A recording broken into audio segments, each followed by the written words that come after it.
Bonjour à tous. Bon, on est pile à une semaine du Norseman et comme je voulais quand même vous faire une petite vidéo avant, mais je n'ai pas forcément le temps de me caler pour vous en faire une comme d'habitude, je me suis dit que j'allais profiter de 2 heures d'home trainer pour vous parler un petit peu des dernières semaines de préparation, de comment je me sens à quelques jours de cette course, qui sera quand même mon gros objectif de cette année 2023, de ce que je vais emmener comme matériel, comment ça va se passer là-bas, et surtout en fin de vidéo pour vous parler un petit peu de quelle va être mon équipe de support, car comme vous le savez, c'est une course qu'on ne fait pas tout seul. Il faut absolument avoir une équipe qui vient vous donner votre nutrition, votre hydratation tout au long de la partie vélo et course à pied, qui vous aide aussi au niveau des transitions et surtout qui doit courir la dernière partie du marathon avec une grosse ascension de...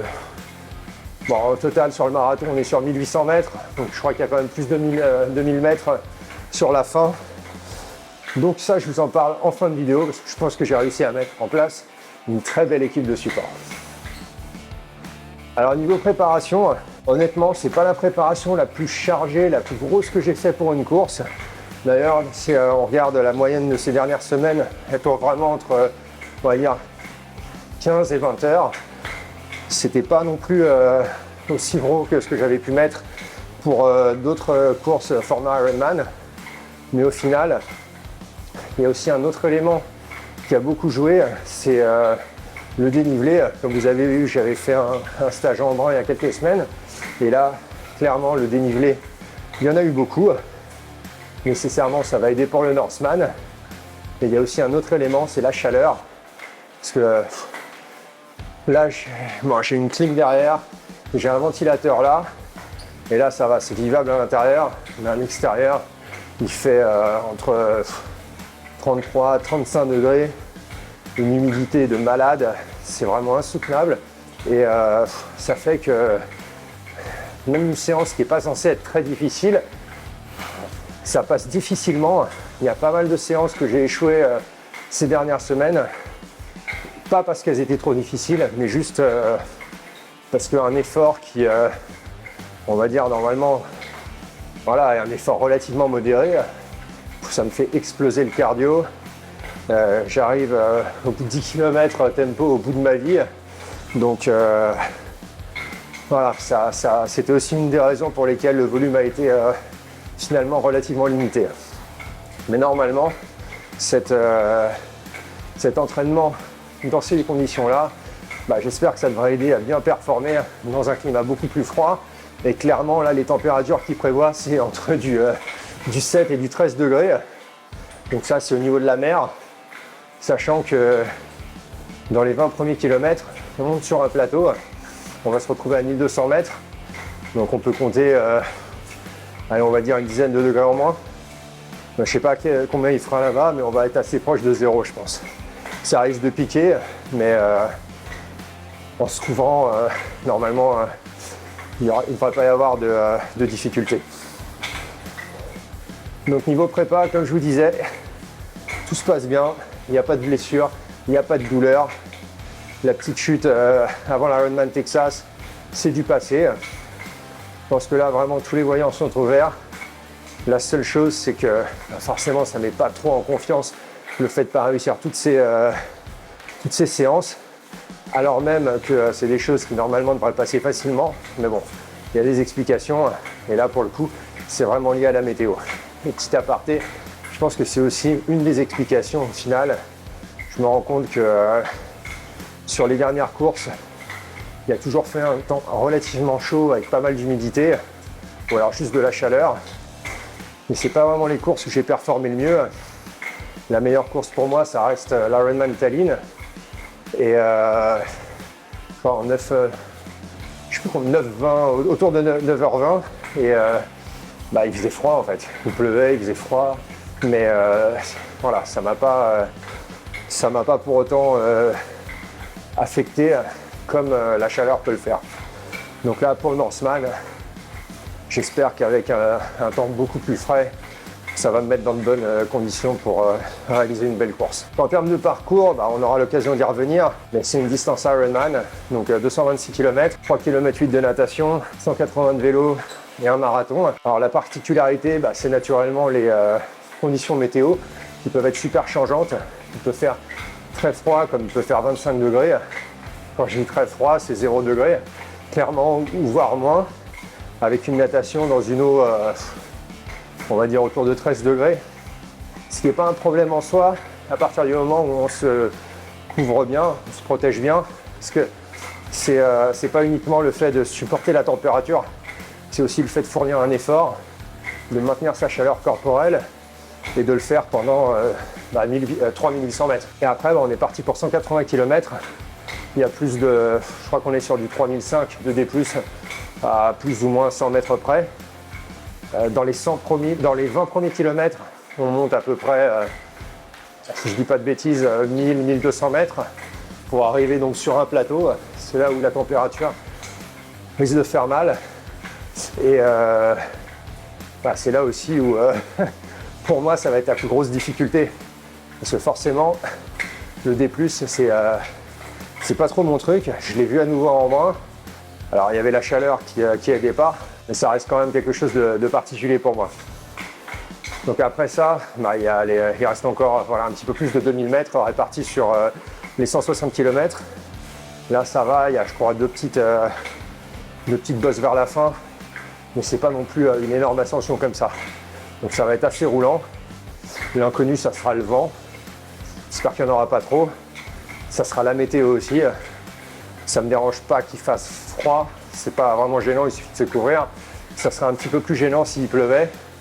Parce que là, il y aura quand même quelques descentes. Et avec la pluie, forcément, ça peut rendre les choses un petit peu plus difficiles. Et l'idée, c'est pas non plus de s'étaler, de se blesser, de ne pas pouvoir finir la course ou de la finir en boitant. Et donc sur le marathon, pareil, je crois qu'il y a 22 km, 25 km qui sont relativement plats. Et là, normalement, on doit les faire tout seul. Donc on peut avoir les supports qui nous donnent, pareil, nutrition, hydratation, mais ils ne vont pas pouvoir courir avec nous. Et à partir du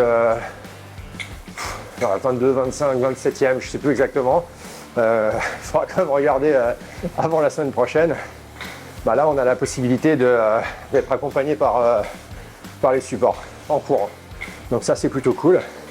Je pense que ça va motiver, d'autant plus qu'on va arriver dans le dur à ce moment-là. Déjà, il y aura eu toute la course avant, et en plus de ça, c'est là où ça va commencer à monter sur le marathon. Il y a 1800 mètres de dénivelé. Alors la grosse partie du dénivelé, c'est sur la fin. Quand on attaque Zombie Hill pour arriver tout en haut, où là c'est une sorte de trail finalement, mais bon, il faut déjà y arriver, sachant que vers le kilomètre 37, il y a un cut-off et il y a la possibilité donc soit de continuer jusqu'à l'arrivée tout en haut du Gostat Open pour aller chercher un t-shirt noir. Clairement, c'est l'objectif, on va pas se mentir. Ou alors si on est en dehors des 160 premiers athlètes qui arrivent à ce cut-off là, on continue sur une route un petit peu plus plate. Et donc là, ça sera pour aller chercher un t-shirt blanc.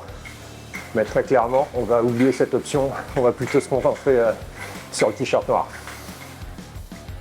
Alors niveau matériel, il y a quand même quelques petits changements par rapport à une course normale. À cause du climat, à cause du dénivelé. Et aussi à cause des règles que l'organisation nous impose. Donc pour ce qui est de la natation, donc là forcément combinaison obligatoire avec une eau entre 12 et 14-15 degrés, c'est généralement la moyenne à cette époque-là. Donc j'ai choisi de prendre une combinaison un petit peu plus épaisse qui est faite pour ce genre de natation. Donc c'est la Debord, la Ocean 1.0. Qui je crois à 5 mm partout et donc légèrement plus épaisse quand même que la Hub que je peux avoir pour les courses dans des eaux plus tempérées. Et avec ça, je vais également mettre une sorte de petit gilet en dessous qui a une cagoule. Parce qu'en réalité, le problème dans l'eau froide, c'est qu'on perd vachement de chaleur au niveau du cou, au niveau de la tête. Et ça peut rapidement faire une barre aussi au niveau du front. Donc pour éviter ça, c'est vraiment, je pense, la meilleure solution. Et en plus de ça, ça rajoute une couche au niveau du torse et ça permettra de garder la chaleur un petit peu plus. Dernière chose, c'est des petits chaussons en néoprène et des gants également en néoprène, donc même marque de bord que j'ai pris. Je sais pas si je vais les mettre. Les chaussons, ça rajoute du drag quand même en nageant. Et les gants, je les ai pris si vraiment c'est insoutenable. Et ça, je testerai l'eau avant. Mais je pense pas que je vais les mettre. Mais là, c'est pareil, ça fait perdre du temps. Et au-delà de ça, on n'a juste pas la sensation dans la main. Et c'est pas super agréable, honnêtement. Alors, niveau vélo, je vais porter la trifonction Surpass qui a été faite pour cette occasion juste du coup par l'équipe Surpass et qui est vraiment assez cool. C'est pas tout à fait la même que j'ai pour les courses, il n'y a pas les petits points sur les épaules, mais au final, c'est une course, on va dire, où l'aérodynamique sera moins importante que sur la Redman Texas par exemple.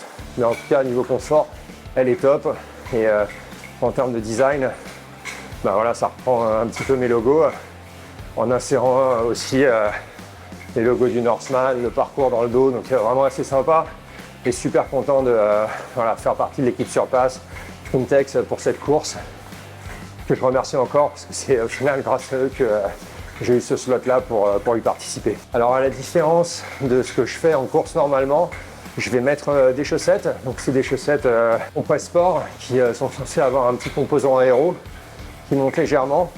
Je pense que je vais pas mettre de manchon de mollet. Ça va pas forcément être un véritable avantage sur ce genre de parcours. Ça peut en être un, mais je suis pas sûr que ça le soit. C'est pas non plus quelque chose qui garde au chaud, donc je pense que je les aurai pas pour cette course. Sur le vélo lui-même, donc je suis passé sur un plateau, un 46-33 avec une cassette 10-33 à l'arrière. Donc l'idée c'est avoir un gearing qui me permet de monter en cadence, pas vraiment en puissance. Et en étant sur le petit plateau, gros pignon, je suis du 33-33. Ça veut dire qu'avec un tour de pédalier, je fais un tour de roue à l'arrière. Et au final, c'est quelque chose qui devrait quand même m'aider à pas être mort à la fin du vélo. Là où ça risque d'être un petit peu difficile, ça va peut-être être sur les faux pas là descendants ou les descentes. Là, je vais pas vraiment pouvoir appuyer. Mais il fallait faire un choix. Et au final, je pense que ne pas mourir dans les montées, garder un peu de force, garder de la fraîcheur dans les jambes, ça va m'aider un petit peu plus que gagner quelques secondes sur les faux plats descendants ou dans les descentes. Et en termes de roues également, donc normalement, je devrais partir sur une Zip 858 à l'arrière avec un pneu Continental 5000 28 et normalement une chambre à air également 28 et à l'avant je devrais prendre la Cadex 4 bâtons en tubeless, celle-là, et monter avec pareil un Continental 5000 tubeless mais 25. Donc je vais les changer, je vais en mettre des neufs, ils accrochent pas mal. J'avais regardé les Continental 4 saisons également, que comme ils prévoient de la pluie et du temps froid, mais au final les tests montrent une différence vraiment très très minime en termes de comportement par temps pluvieux. Donc sur route mouillée, entre les 4 saisons et les Continental 5000, les STR que je mets, et en revanche il y a une énorme différence en termes de résistance au frottement sur la route, où les 4 saisons sont quand même ils sont plus épais et ils sont quand même ils sont moins efficaces. Il y a aussi l'obligation, et là c'est pendant toute la partie vélo, d'avoir une lampe à l'avant et une lampe à l'arrière.